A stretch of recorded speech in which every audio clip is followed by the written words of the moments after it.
ഹരിയാനയിലെ മഹേന്ദ്രഗഡിലെ മോഹൻലാൽ ലഖേരയ്ക്ക് ഇപ്പോൾ വീണ്ടും വർണ്ണാഭമായ വളകൾ വിൽക്കാനും കുടുംബജീവിതത്തിൽ ആഹ്ലാദത്തിൻ്റെ നിറം പകരാനും കഴിയും. 66-കാരനായ ലഖേരയ്ക്ക് പെട്ടെന്നൊരു നെഞ്ചുവേദനയുണ്ടായി. ഒരു സ്റ്റെൻഡ് ഇടാൻ ഡോക്ടർമാർ അയാളെ ഉപദേശിച്ചു. വളകൾ വിൽക്കുന്നതിലൂടെ പ്രതിമാസം 3000 രൂപ മാത്രം സമ്പാദിച്ച ലഖേരയ്ക്ക് ആയുഷ്മാൻ കാർഡ് ആ സമയം ആശ്രയമായി മാറി. मैं पहले चूड़ियाँ बेचता था जी, बिल्कुल गरीबी में रहा हुआ हूँ जी. मेरे पास मतलब कोई वो साधन नहीं था. एक दिन मेरे मतलब दर्द हुआ जी छाती में जी. मैंने कई अस्पतालों में जाकर दिखाया मगर वहाँ पर मेरी कोई संतुष्टि नहीं हुई जी. मैं संतुष्ट नहीं हो सका. फिर आखिरी में मेरे को किसी ने सलाह दी कि आप सफदरजंग जाइए. फिर मेरे पास पैसे नहीं थे, मतलब भाई अब मैं इलाज कैसे करवाऊंगा. मैंने सुन रखा था भाई 2-2.5 लाख रुपए लगते हैं स्टेंट हैं छाती के दर्द के. फिर किसी ने सलाह दी मोदी जी वो आयुष्मान कार्ड से मतलब आपका काम बन जाएगा. आयुष्मान कार्ड हमारा बन रहा था जी पहले से जी हैं. वो लेकर मैं यहाँ पर आ गया जी. फिर मैंने डॉक्टरों से दिखाया जी. उन्होंने मेरी कदम से बताया भाई आपके स्टेंट लगेंगे, पहले एंजियोग्राफी होगी उसके बाद देखेंगे क्या होगा. फिर मैंने उनको दिखाया जी. उन्होंने कहा भाई छल्ले डालेंगे. मखा जी फिर भाई मखा जी मेरे पास तो आयुष्मान कार्ड है बस, और कुछ भी नहीं है, पैसे नहीं है. मैं बोलो कोई बात नहीं का नाम से आयुष्मान कार्ड दो. मैंने आयुष्मान कार्ड डॉक्टर साहब को दे दिया जी. उन्होंने फार्म भर कर मेरी खूब सहायता करी जी. मैं पहले सोच भी नहीं सकता था जी भाई इतनी बड़ी अस्पताल में आकर मैं इलाज करवाऊँगा. ये तो मोदी जी की मेहरबानी से है जी. जो इन्होंने आयुष्मान कार्ड बनाकर गरीबों को दिया, मैं उनका शुक्रगुजार हूँ. और इससे आयुष्मान कार्ड से बहुत से लोगों की जान बच रही है.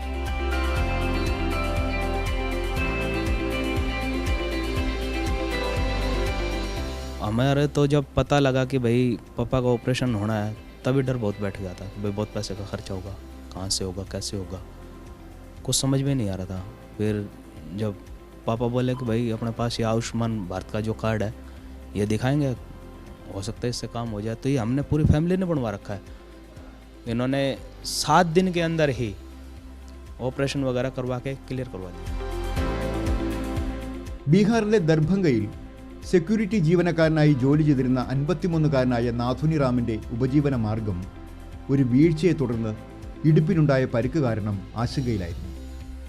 9,000 രൂപ പ്രതിമാസ ശമ്പളത്തിൽ 5 പേരടങ്ങുന്ന ഒരു കുടുംബത്തെ പോറ്റുന്ന നാഥുനി റാമിന് ചികിത്സാ ചെലവുകൾ വഹിക്കാൻ ബുദ്ധിമുട്ടായിരുന്നു. അത്തരമൊരു സാഹചര്യത്തിൽ ആയുഷ്മാൻ കാർഡ് അദ്ദേഹത്തിൻ്റെ ജീവിതത്തിൽ രക്ഷകനായി മാറി. कूल्हे का ट्रांसप्लांट हुआ है और उसके इलाज के लिए मैंने प्राइवेट हॉस्पिटल में गया तो 1.5 लाख रुपए मांग किया जो मैं नहीं कर समर्थ नहीं था करने को. फिर मैं हॉस्पिटल में आया तो यहाँ पे आयुष्मान योजना कार्ड से मुझे फ्री में इलाज हुआ है और अब मैं चल सकता हूँ, अपना पहले की तरह हम काम कर सकता हूँ. मैं आयुष्मान मित्र हूँ. हमारा काम है कि कोई भी मरीज़ आता है उसकी हम हेल्प करते हैं. किसी भी तरह की उसको ज़रूरत पड़ती है आयुष्मान से रिलेटेड उसकी हम मदद करते हैं. और इससे हमें 2 फ़ायदे हुए. एक तो हमें मरीजों की सेवा करने का भी मौका मिला और दूसरा कि हमें रोज़गार मिला. മോഹൻലാൽ ലഖേരയ്ക്കും നാഥുനി റാമിനുമുണ്ടായ നല്ല അനുഭവങ്ങൾ ഒറ്റപ്പെട്ട ഒന്നല്ല. കഴിഞ്ഞ 3 വർഷത്തിനിടെ 2 കോടിയിലധികം സാമ്പത്തികമായി പിന്നോക്കം നിൽക്കുന്നവർക്കാണ് പ്രധാനമന്ത്രി ജൻ ആരോഗ്യ യോജന അതായത് PMJAYയുടെ ആനുകൂല്യം ലഭിച്ചത്. ഇവരിൽ 52% പേർക്കും സ്വകാര്യ ആശുപത്രികളിൽ ചികിത്സ ലഭിച്ചു. മുൻപ് അവർക്ക് ഈ ആശുപത്രികളുടെ കവാടങ്ങളിൽ പോലും എത്തുവാൻ സാധ്യമായിരുന്നില്ല. ലോകത്തിലെ ഏറ്റവും വലിയ ആരോഗ്യ ഇൻഷുറൻസ് പദ്ധതിയായ ആയുഷ്മാൻ ഭാരത് മുഖേന 55 കോടി ആളുകൾക്ക് ഓരോ വർഷവും 5 ലക്ഷം രൂപയ്ക്ക് സൗജന്യ ചികിത്സ ലഭിക്കും. പ്രധാനമന്ത്രി ജൻ ആരോഗ്യ യോജനയിലൂടെ പാവപ്പെട്ടവർക്കും രോഗികൾക്ക് അവരുടെ ചികിത്സയിൽ സാമ്പത്തിക സഹായം ലഭിക്കുക മാത്രമല്ല മാന്യതയുള്ള ചികിത്സ ലഭിക്കാനുള്ള അവകാശവും ലഭിച്ചു. ചികിത്സാ ചെലവുകൾക്കായി ഇനി പണം ചെലവഴിക്കേണ്ട, പണയം വെച്ച് കടക്കാരനുമാകണ്ട. मैं भगवान से यही प्रार्थना करूंगा कि मेरे देश के किसी गरीब को उसके परिवार में ऐसी कोई मुसीबत ना आए ताकि उसको इस योजना के लिए अस्पताल के दरवाजे पर जाने की मजबूरी आ जाए। और अगर कहीं मुसीबत आई तो आयुष्मान भारत आपके चरणों में हाजिर है। देश के धनी आदमी जिस प्रकार से आरोग्य की सेवा प्राप्त कर सकते हैं, अब मेरे देश के गरीब को भी वही सेवाएं उपलब्ध होनी चाहिए। വാസ്തവത്തിൽ പ്രധാനമന്ത്രി നരേന്ദ്രമോദിക്ക് പാവപ്പെട്ടവരെക്കുറിച്ചുള്ള ദീർഘവീക്ഷണവും സംവേദനക്ഷമതയുള്ള സേവനോന്മുഖമായ നിശ്ചയദാർഢ്യവും വഴിയാണ് ഇതെല്ലാം സാധ്യമായത്. ആരോഗ്യമുള്ള ഇന്ത്യയുടെ ഒരു ചിത്രമാണ് പ്രധാനമന്ത്രിയുടെ സ്വപ്നങ്ങളിലുള്ളത്. ഈ നിശ്ചയദാർഢ്യത്തിൻ്റെ അടിസ്ഥാനം അദ്ദേഹത്തിൻ്റെ പൊതുജീവിതത്തിൻ്റെ ആദ്യ വർഷങ്ങളിൽ തന്നെ രൂപപ്പെട്ടതാണ്. 70കളിൽ നരേന്ദ്രമോദി RSSൽ ചേർന്നതു മുതൽ അദ്ദേഹത്തിൻ്റെ ജീവിതത്തിൽ സമർപ്പിത സേവനം ആരംഭിച്ചു. 2001ൽ ഗുജറാത്ത് മുഖ്യമന്ത്രിയായപ്പോൾ ഒരു പൊതുപ്രവർത്തകനായി പ്രവർത്തിക്കാൻ അദ്ദേഹത്തിന് കൂടുതൽ അവസരം ലഭിച്ചു. മുഖ്യമന്ത്രി എന്ന നിലയിൽ അദ്ദേഹം പൊതുസേവനത്തിനായി പല നടപടികളും സ്വീകരിച്ചു. ചികിത്സയുടെ ഭാരം പാവപ്പെട്ടവരുടെ പോക്കറ്റിൽ ആഘാതമേൽപ്പിക്കാതിരിക്കാൻ മുഖ്യമന്ത്രി അമൃതം യോജന അദ്ദേഹം ആരംഭിച്ചു. സൗജന്യ ചികിത്സയ്ക്കൊപ്പം രോഗികളെക്കുറിച്ചുള്ള ഒരു ഡാറ്റ അടിത്തറയും ഈ പദ്ധതിയിൽ സൃഷ്ടിക്കപ്പെട്ടു. ഡിജിറ്റൽ ആരോഗ്യം എന്ന ആശയം ഇവിടെ നിന്ന് ആരംഭിച്ചു. രാജ്യത്തെ ഏറ്റവും ദുർബലരുടെ വേദനയും അദ്ദേഹം തിരിച്ചറിയുന്നു. സാധാരണക്കാരന് മേൽ മരുന്നുകൾക്ക് വേണ്ടിയുള്ള ചിലവിൻ്റെ ഭാരം കുറയ്ക്കുന്നതിന് ഈ ജനനായകൻ ഭാരതീയ ജൻ ഔഷധി പദ്ധതി ആരംഭിച്ചു. സേവനത്തിൻ്റെയും തൊഴിലവസരങ്ങളുടെയും ഒരു മാധ്യമമായി മാറിക്കൊണ്ടിരിക്കുന്നു ഈ പദ്ധതി. രാജ്യത്തുടനീളമുള്ള ജനങ്ങൾക്ക് മരുന്നുകൾ വിലക്കുറവിൽ നൽകുന്നു. ഈ ഗുണഭോക്താക്കളിൽ ഒരാളാണ് സേവാറാം. पेशेंट को लेके आए थे सर, और डॉक्टर द्वारा दवा लिखा गया तो यहाँ पे हम आए और हमें 70 से 80% छूट पे दवा मिल रहा है. प्रधानमंत्री जन औषधि केंद्र पे सरकार द्वारा एक अच्छा कदम उठाया गया है जो गरीबों के हित में है, और हमें अच्छा लगा यहाँ पे इस सुविधा को देख करके. मेरे हस्बैंड को भी अटैक आ गया था, अचानक ही मेजर अटैक आया था. फिर हम लोग यहाँ पे एडमिट हुए, उन्होंने हमारी दवाई लिखी. 15 दिन के लिए 2000 रुपये की दवाई आई थी बाहर से. फिर हम दोबारा अब चेकअप कराने आए हैं, प्रधानमंत्री योजना के उसके दवाई लिए तो बहुत सस्ती और अच्छी दवाई आई. 2014ൽ രാജ്യത്തിൻ്റെ ഭരണം ഏറ്റെടുത്ത ശേഷം പ്രധാനമന്ത്രി മോദിയുടെ മുന്നിലുള്ള ഏറ്റവും വലിയ വെല്ലുവിളി COVID-19ൻ്റെ രൂപത്തിൽ വന്നു. ഈ വെല്ലുവിളി നേരിടുന്നതിൽ അദ്ദേഹം പൂർണ്ണമായും വിജയിച്ചു. ഇതിനായി അദ്ദേഹം ലോക്ക്ഡൗൺ പോലുള്ള കടുത്ത തീരുമാനങ്ങൾ എടുത്തു. പക്ഷേ എല്ലാ തീരുമാനങ്ങളിലും സംസ്ഥാനങ്ങളെ വിശ്വാസത്തിലെടുക്കുന്നത് പരമപ്രധാനമായി അദ്ദേഹം കണ്ടു. മുഖ്യമന്ത്രിമാരുമായി ഇടയ്ക്കിടെ കൂടിക്കാഴ്ച നടത്തുകയും അവരുടെ നിർദ്ദേശങ്ങൾ സ്വീകരിക്കുകയും ചെയ്തു. സഹകരണ ഫെഡറലിസം എന്ന ആശയം അദ്ദേഹം പൂർണ്ണമായും തിരിച്ചറിഞ്ഞു. COVID-19നെതിരായ പോരാട്ടത്തിൽ കേന്ദ്ര സർക്കാർ സബ്കാ സാത്ത് സബ്കാ വികാസ് എന്ന മന്ത്രം പിന്തുടർന്നു. പൊതുജന പങ്കാളിത്തത്തോടെയും സംസ്ഥാനങ്ങളുടെ ഏകോപനത്തിലൂടെയും ഈ ആരോഗ്യ പ്രതിസന്ധിയെ നേരിടാൻ കഴിഞ്ഞു. കൊറോണയ്ക്കെതിരായ പോരാട്ടത്തിൽ യോഗയ്ക്കും വലിയ പിന്തുണ ലഭിച്ചു. तनाव बहुत था, टेंशन बहुत थी कि उनको कोविड ना हो जाए या उनके आसपास परिवार वालों को कोई बीमारी ना हो जाए. तब योग ने उनका बहुत साथ दिया. एक तो योग करके वो स्वस्थ रहे, बॉडी की इम्यूनिटी अच्छी रही, और टोनिंग ऑफ बॉडी जो हम कहते हैं वो हो पाई क्योंकि लोग बाहर नहीं जा पा रहे थे. दूसरा, योग के कारण जो वो ओवरऑल न्यूट्रिशन है, खान पान है या मेडिटेशन है, सारा को अगर हम देखें तो उसके कारण जो मानसिक तनाव था वो भी बहुत कम हुआ. ये जो गाइडलाइंस है, लोग आयुष को कैसे लेते हैं, उसको हमने एक इम्पैक्ट असेसमेंट स्टडी किया. 1,47,00,000 लोगों के डाटा सेट्स हम इकट्ठे किए, और एक हमारे देश के आबादी का 1.2% जितना पॉपुलेशन कवर हुआ उसमें. तो इतना ज़्यादा, इतने बड़े स्तर पर हमें पता चला कि इसमें से 86% लोगों ने कहा कि यस, उन्होंने प्रोफाइलैक्सिस के रूप में, कोरोना से बचाव के रूप में आयुष के कुछ ना कुछ विधा का प्रयोग किया. उन्होंने होम्योपैथी का या आयुष काढ़ा का या गिलोय की टैबलेट, च्यवनप्राश, हल्दी वाला दूध, बहुत सारे प्रिस्क्रिप्शन, तो उसमें से कुछ ना कुछ प्रयोग किया. WHO goat interested. WHO ने भी हम लोगों ने उनसे बात करी, हमारा संवाद हुआ. उन्होंने एक इसका आयुष का इंटीग्रेशन कोविड के लिए कैसे हुआ उस पर एक उन्होंने स्टडी स्पॉन्सर किया है.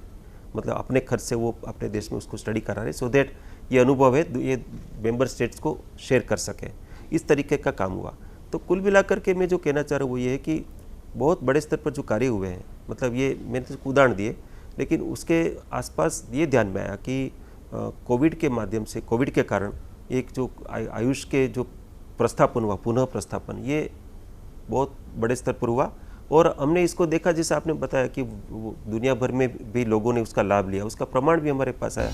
പ്രധാനമന്ത്രിയുടെ നേതൃത്വത്തിൽ രാജ്യം അതിൻ്റെ കഠിനമായ അനുഭവങ്ങളിൽ നിന്ന് പാഠം ഉൾക്കൊള്ളുകയും രാജ്യമെമ്പാടുമുള്ള ചികിത്സയുടെ ഘടന ശക്തിപ്പെടുത്തുകയും ചെയ്തു. അദ്ദേഹത്തിൻ്റെ ആഹ്വാനത്തെ തുടർന്ന് രാജ്യം മാസ്കുകളുടെയും PPE കിറ്റുകളുടെയും നിർമ്മാണത്തിൽ റെക്കോർഡ് സൃഷ്ടിച്ചു. ഓക്സിജൻ എക്സ്പ്രസ് അഭൂതപൂർവമായ രീതിയിൽ ഓക്സിജൻ വിതരണം തുടർന്നു. രോഗികളുടെ ചികിത്സയ്ക്കായി എല്ലാ ക്രമീകരണങ്ങളും ചെയ്തു. കോവിഡ് കിടക്കകളുടെയും ആശുപത്രികളുടെ ICU കിടക്കകളുടെയും ശേഷി വർദ്ധിപ്പിച്ചു.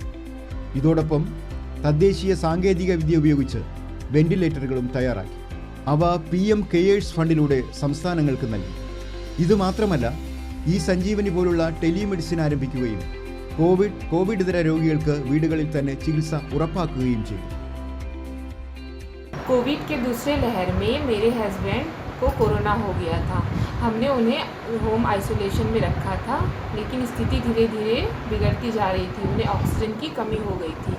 इसके वजह से हमें उन्हें सरदार पटेल कोविड सेंटर में एडमिट कराना पड़ा. वहाँ पे उनकी सही तरीके से देखभाल हुई. दवाइयाँ और खाने की हर एक व्यवस्था बहुत अच्छी थी. ये योग भी कराया जा रहा था वहाँ पे, जिससे उनकी स्थिति में, उनके स्वास्थ्य में सुधार आया और वो जल्द ही ठीक होके घर आ गए. और सरकार की मदद से हमारे जीवन में बहुत बड़ा बदलाव आया.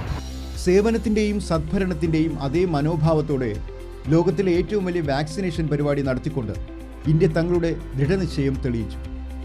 രാജ്യത്തെ ശാസ്ത്രജ്ഞരിലുള്ള പ്രധാനമന്ത്രിയുടെ വിശ്വാസമാണ് അദ്ദേഹത്തിൻ്റെ ആഹ്വാനം വഴി 1 വർഷത്തിനുള്ളിൽ തദ്ദേശീയ വാക്സിൻ വികസിപ്പിക്കാൻ സഹായിച്ചത്. പൊതുജനങ്ങൾ ഈ വാക്സിനിൽ പൂർണ്ണ വിശ്വാസം പ്രകടിപ്പിക്കുകയും ഇന്ത്യയെ പ്രതിരോധ കുത്തിവയ്പിൽ മുൻപന്തിയിൽ നിർത്തുകയും ചെയ്തു. വാക്സിനേഷൻ മേളകളായാലും അവരുടെ ജനനായകൻ്റെ ജന്മദിനമായാലും എല്ലാ അവസരങ്ങളിലും ആളുകൾ വാക്സിനേഷനിൽ സജീവമായി പങ്കെടുത്തു.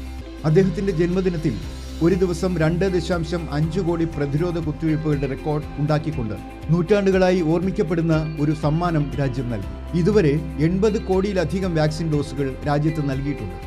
ഇത് പല രാജ്യങ്ങളിലെയും ജനസംഖ്യയേക്കാൾ കൂടുതലാണ്. जी मैंने वैक्सीन ले लिया है, कोई दिक्कत नहीं हुआ वैक्सीन लेने में, आसानी से वैक्सीन मिल रहा है. कोरोना वैक्सीन लिए अच्छा सुविधा है. मोदी जी ने सब जगह व्यवस्था सही किया है. जब जाओ ऑनलाइन करते हैं तुरंत मिल जाता है. 2 घंटे में अपना वैक्सीन लगा घर आते हैं और कोई दिक्कत नहीं हुआ. दोनों डोज ले लिए, कोई दिक्कत नहीं हुआ. പ്രധാനമന്ത്രി മോദിയുടെ ഡിജിറ്റൽ ഇന്ത്യ എന്ന ആശയം വാക്സിനേഷൻ ക്യാമ്പയിന് ഒരു അനുഗ്രഹമായി മാറി. കോവിൻ എന്ന പേരിലുള്ള വാക്സിനേഷനുള്ള ഡിജിറ്റൽ പ്ലാറ്റ്ഫോം ലോകത്തിൻ്റെ മുഴുവൻ ശ്രദ്ധ ആകർഷിക്കുന്നതായിരുന്നു. അമേരിക്കയിലെ സിയാറ്റിലിൽ തൻ്റെ സുഹൃത്തിന് വാക്സിനേഷൻ സർട്ടിഫിക്കറ്റ് പേപ്പറിൽ മാത്രം ലഭിക്കുമ്പോൾ QR കോഡോടെ ഓൺലൈനായി വാക്സിൻ സാക്ഷ്യപത്രം തനിക്ക് മൊബൈലിൽ ലഭിച്ചത് അദ്ദേഹം എടുത്തു പറഞ്ഞു. സാങ്കേതിക മേഖലയിൽ ഇന്ത്യ സ്വയം പര്യാപ്തമാകണം. അതായിരുന്നു പ്രധാനമന്ത്രിയുടെ ആഗ്രഹം.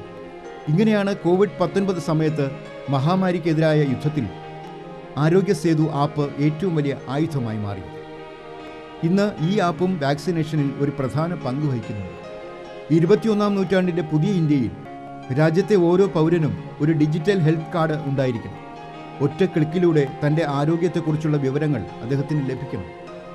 ഡോക്ടർമാർ, ആശുപത്രികൾ എന്നിവയെക്കുറിച്ചുള്ള ഡിജിറ്റൽ റെക്കോർഡ് ഉണ്ടായിരിക്കണം.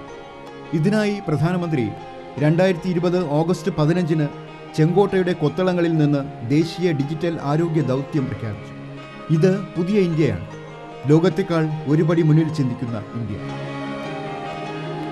आपके हर टेस्ट, हर बीमारी, आपको किस डॉक्टर के पास कौन सी दवा ली थी, उनका क्या डायग्नोसिस था, कब दी थी, आपकी रिपोर्ट क्या थी, ये सारी जानकारी इस एक हेल्थ आईडी में आपको समाहित की जाएगी. കുട്ടിക്കാലം മുതൽ തന്നെ യോഗയും പ്രാണായാമവും കൊണ്ട് ഫിറ്റ്നസ് നിലനിർത്തിയിരുന്ന പ്രധാനമന്ത്രി നരേന്ദ്രമോദി ഇന്ന് ഇന്ത്യയെ മുഴുവൻ ഒരു ഫിറ്റ് ഇന്ത്യയായി മാറ്റാനുള്ള പ്രചാരണത്തിലാണ്. ആരോഗ്യവുമായി ബന്ധപ്പെട്ട രാജ്യത്തെ പുരാതന സമ്പ്രദായങ്ങളും പാരമ്പര്യങ്ങളും പുനരുജ്ജീവിപ്പിക്കാനുള്ള അശ്രാന്ത പരിശ്രമങ്ങളിൽ അദ്ദേഹം ഏർപ്പെട്ടിരിക്കുന്നു. ദീർഘകാലമായി അവഗണിക്കപ്പെട്ട യോഗ, ആയുർവേദ പരിജ്ഞാനം എന്നിവ രാജ്യത്തെ ജനങ്ങളിൽ മാത്രമല്ല ആഗോളതലത്തിലേക്ക് കൂടി എത്തിക്കുന്നതിൽ അദ്ദേഹം മികച്ച രീതിയിൽ പ്രവർത്തനം നടത്തി. പ്രധാനമന്ത്രിയുടെ നിശ്ചയദാർഢ്യം കൊണ്ട് മാത്രമാണ് യോഗയ്ക്ക് അന്താരാഷ്ട്ര അംഗീകാരം ലഭിച്ചത്. ജൂൺ 21 അന്താരാഷ്ട്ര യോഗാ ദിനം ആചരിക്കാനുള്ള നിർദ്ദേശം ഐക്യരാഷ്ട്രസഭ അംഗീകരിച്ചു. ഇപ്പോൾ എല്ലാ വർഷവും ജൂൺ 21-ന് ലോകം മുഴുവൻ ഒരേ താളത്തിൽ യോഗ ചെയ്യുന്നു. ഇന്ന് ആഗോളതലത്തിൽ ഇന്ത്യയെ ഒരു സോഫ്റ്റ് പവർ സൂപ്പർ ശക്തിയായി കാണുന്നു. आप बीमारियों को कंट्रोल कर सकते हो योग से, आप बीमारियों को क्योर कर सकते हो योग से, आप अपना शरीर बल, अपना मनोबल, अपना बुद्धि बल, अपना आत्मबल बढ़ा सकते हो योग से, आप जो असंभव लक्ष्य हैं जीवन के उनको पा सकते हो योग से. Not just being physically fit, you are mentally fit, emotionally balanced, energy-wise you are very enhanced. All this is needed for a human being if they have to take challenging tasks. Narendra Modi Gujarat മുഖ്യമന്ത്രി ആയിരിക്കുമ്പോഴും യോഗയിലൂടെയും പരമ്പരാഗത മാർഗങ്ങളിലൂടെയും ജീവിത മാനേജ്മെന്റിന്റെ തന്ത്രങ്ങൾ പഠിപ്പിക്കുന്നത് തുടർന്നിരുന്നു. അദ്ദേഹം ഉദ്യോഗസ്ഥരും മന്ത്രിമാരും ചേർന്ന് ചിന്തൻ ശിബിരിന്റെ സമ്പ്രദായം ആരംഭിച്ചു. ചർച്ചകളിലൂടെ ജോലി വേഗത്തിലാക്കുന്നതിനൊപ്പം യോഗ, ധ്യാനം, ജീവിത മാനേജ്മെന്റിന്റെ മറ്റു രീതികൾ എന്നിവയിലൂടെ സദ്ഭരണത്തിന്റെ മന്ത്രവും നൽകി. Many ideas which were discussed in the Chintan Shibir ultimately became programs. The only example I would like to give is that in one Chintan Shibir, he proposed the concept of Nirmal Gujarat, which means clean Gujarat, and which ultimately became Swachh Bharat. ഗുജറാത്തിലെ ലക്കൂലിഷ് സർവകലാശാല യോഗയിൽ ഒരു മാതൃകയായി മാറിയിരിക്കുന്നു. കൂടാതെ അത്തരം നിരവധി യോഗ സർവകലാശാലകൾ രാജ്യമെമ്പാടും തുറക്കുന്നു. ഇന്ന് യോഗ ഒരു പ്രധാന തൊഴിൽ സ്രോതസ്സായി മാറിക്കഴിഞ്ഞിരിക്കുന്നു. योगा एक ऐसी चीज़ है, इससे बहुत सारे लाभ हैं, सबको फ़ायदा होता है इससे बहुत ज़्यादा, मानसिक रूप से भी शारीरिक रूप से भी. तो मैं एक योगा टीचर बनना चाहती हूँ क्योंकि पहले मैंने योग किया था. योग करके मेरे को बहुत सारे हेल्थ बेनिफिट्स मिले और मेरी बीमारी भी उससे ठीक हुई, इसलिए मैं योग करना चाहती हूँ और मैं सबको सिखाना चाहती हूँ, अपने फ्रेंड्स को, अपनी फैमिली को, सबको मैं योग से ठीक करना चाहती हूँ. 13 से ज़्यादा टीचर एजुकेशन ट्रेनिंग प्रोग्राम्स है, BPEd, MPEd, MEd, BEd, TCH, वो सभी में अभी योग एक कंपलसरी सब्जेक्ट जैसे इंट्रोड्यूस हो गया है. और NCERT के जरिए अभी हमने yoga, health and physical education first standard से 12वीं स्टैंडर्ड तक योग एक कंपलसरी सब्जेक्ट बन गया है. ആയുർവേദത്തിന്റെ പരമ്പരാഗത വൈദ്യശാസ്ത്ര സമ്പ്രദായം കോവിഡ്-19 നേരിടാൻ വളരെയധികം സഹായിച്ചു. പ്രധാനമന്ത്രി പറഞ്ഞതുപോലെ ദശലക്ഷക്കണക്കിന് ആളുകൾ കഷായവും മഞ്ഞൾപ്പാലും സ്വീകരിച്ച് കൊറോണയ്ക്കെതിരെ കരുത്തു നേടി. सोशल मीडिया पर देखिए, हर तरफ इम्यूनिटी बढ़ाने के लिए किस तरह से भारत के आयुर्वेद और योग की चर्चा हो रही है. कोरोना की दृष्टि से आयुष मंत्रालय ने इम्यूनिटी बढ़ाने के लिए जो प्रोटोकॉल दिया था, मुझे विश्वास है कि आप लोग इसका प्रयोग जरूर कर रहे होंगे. गर्म पानी, काढ़ा और जो अन्य दिशा निर्देश आयुष मंत्रालय ने जारी किए हैं, वो आप अपनी दिनचर्या में शामिल करेंगे तो आपको बहुत लाभ होगा. साथियों, वैसे ये दुर्भाग्य रहा है कि कई बार हम अपनी ही शक्तियां और समृद्ध परंपराओं को पहचानने से इनकार कर देते हैं. लेकिन जब विश्व का कोई दूसरा देश एविडेंस बेस्ड रिसर्च के आधार पर वही बात करता है, हमारी फॉर्मूला हमें सिखाता है, तो हम उसे हाथों हाथ ले लेते हैं. संभवतः इसके पीछे एक बहुत बड़ा कारण सैकड़ों वर्षों की हमारी गुलामी का कालखंड रहा है. इस वजह से कभी कभी हमें अपनी ही शक्ति पर विश्वास नहीं होता है. ആയുർവേദം പ്രതിരോധശേഷി വർദ്ധിപ്പിക്കുക മാത്രമല്ല, ചികിത്സിക്കാൻ പ്രയാസമായ നിരവധി രോഗങ്ങൾ ഭേദമാക്കുകയും ചെയ്യും. ആയുർവേദത്തെ പ്രോത്സാഹിപ്പിച്ചതോടെ കർഷകർക്ക് ഔഷധ സസ്യങ്ങളുടെ കൃഷിക്ക് വലിയ അവസരം ലഭിച്ചു. ലോകവിപണിയിൽ ആയുർവേദ മരുന്നുകൾ ലഭ്യമാകുന്നതിനാൽ രാജ്യത്തിന്റെ സമ്പദ് വ്യവസ്ഥയും ഉയർന്നു വരുന്നു. പുതിയ തൊഴിലവസരങ്ങൾ സൃഷ്ടിക്കപ്പെടുന്നു. आयुष मंत्रालय की स्थापना हुई. आयुष मंत्रालय की स्थापना ये अपने आप में एक बहुत बहुत बड़ा विजनरी स्टेप है माननीय प्रधानमंत्री जी के द्वारा, क्योंकि विश्व भर में कहीं भी separate federal ministry traditional medicine की हो, ऐसा कहीं नहीं है. This is like one of its kind. और कैसा हैंड होल्डिंग हुआ उसके कुछ मैं उदाहरण देता हूँ कि जैसे ये मंत्रालय बनते ही उन्होंने आयुष मंत्रालय के लिए नेशनल आयुष मिशन दिया, जो पब्लिक हेल्थ डिलीवरी में नेशनल हेल्थ मिशन के साथ कंधे से कंधा मिला के काम करते हैं. तो मेन स्ट्रीमिंग ऑफ आयुष इसके द्वारा हुआ. 5,000 करोड़ की ये योजना थी. अभी फिर से उसका एक्सटेंशन भी मिला है दूसरे 7,500 करोड़ के खर्च से अगले 5 वर्ष में. तो ये नेशनल आयुष मिशन का भी एक पक्का उदाहरण है। अब आप देखिए कि उसके कारण क्या हुआ कि देश भर में आयुष का बहुत जबरदस्त ग्रोथ हुआ। സേവനത്തിന്റെയും സമർപ്പണത്തിന്റെയും ആരോഗ്യത്തിന്റെയും മാതൃകയാണ് പ്രധാനമന്ത്രി. മാനസികാരോഗ്യത്തിന് പ്രാധാന്യം നൽകി സന്തുലിതമായ ജീവിതം നയിക്കാനും സന്തോഷം പുലർത്താനുമുള്ള കല അദ്ദേഹം എപ്പോഴും പഠിപ്പിക്കുന്നു. പുതിയ ഇന്ത്യയെക്കുറിച്ചുള്ള അദ്ദേഹത്തിന്റെ കാഴ്ചപ്പാടിൽ വെൽനസിനെ അടിസ്ഥാനമാക്കിയ ഒരു ഫിറ്റ് ഇന്ത്യയാണുള്ളത്. അതുകൊണ്ടാണ് ആരോഗ്യകരമായ ജീവിത കല പഠിപ്പിക്കുന്ന ലക്ഷത്തോളം ഹെൽത്ത് വെൽനസ് കേന്ദ്രങ്ങൾ രാജ്യത്തുടനീളം തുറക്കുന്നത്. പാവപ്പെട്ടവരുടെ ജീവിതം ക്ലേശരഹിതമാക്കാൻ രാവും പകലും പ്രവർത്തിക്കുന്ന ജനനായകനാണ് അദ്ദേഹം. ആരോഗ്യമുള്ള ഒരു ഇന്ത്യ ഉണ്ടാക്കണമെന്ന സ്വപ്നം കാണുക മാത്രമല്ല, അത് യാഥാർത്ഥ്യമാക്കാൻ വലിയ നടപടികൾ കൈക്കൊള്ളുകയും ചെയ്യുന്ന രാഷ്ട്ര നേതാവാണ് അദ്ദേഹം.